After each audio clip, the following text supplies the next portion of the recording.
আমরা চাই নিরপরাধ কোন মানুষ এই 15.5 বছরে যারা মিথ্যা মামলা মিথ্যা সাক্ষীর কারণে জীবনটা নষ্ট হয়ে গেল, খুব তাড়াতাড়ি তাদেরকে মুক্ত বাতাসে ছেড়ে দিন। কারণ যারা রায় দিয়েছে তারাই করবে, আপনি এটাকে রাখবেন কেন? দরুদ সালাম পড়ছি মুহাম্মদুর রাসূলুল্লাহ। আমি যে কথাটা বোঝাতে চাচ্ছিলাম, মানুষ সম্মানিত মানুষদেরকে সম্মান করা লাগবে। নবী মসজিদে নববীতে বসেছিলেন, দেখলেন একটা লাশ চলে যাচ্ছে, বিশ্বনবী দাঁড়িয়ে পড়লেন, সাহাবীরা বলে হুজুর দাঁড়াবেন না, এটা ইহুদির লাশ। নবী বললেন, ইহুদি তাতে কি হয়েছে? আল্লাহর বান্দা, আমি তো দাঁড়িয়েছি আল্লাহর বান্দার সম্মানার্থে। সুবহানাল্লাহ বললেন।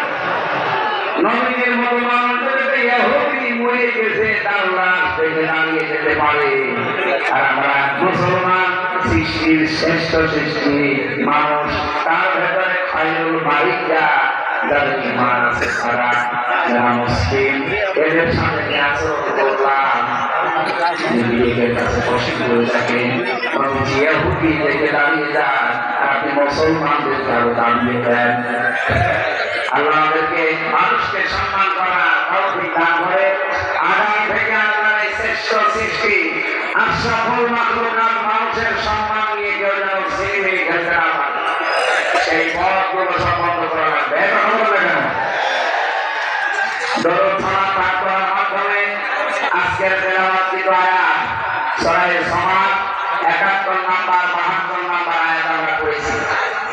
কিছু তথ্যের ভেতরে আছে, আমরা তাফসীর আকারে কথা বলবো ইনশাআল্লাহ। ফাটে না ভিডিও সূরা সমাদ কোন সূরা বলেন বলেন?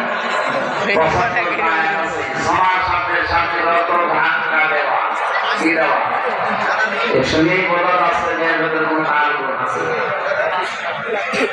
আল্লাহ রাব্বুল আলামিন সূরা সমাদের 71 নাম্বার আয়াতে কাফের যারা কিয়ামতের ময়দানে মানুষ করে যখন উঠবে, ফেরেশতাদেরকে বলবে, এদেরকে ধাক্কা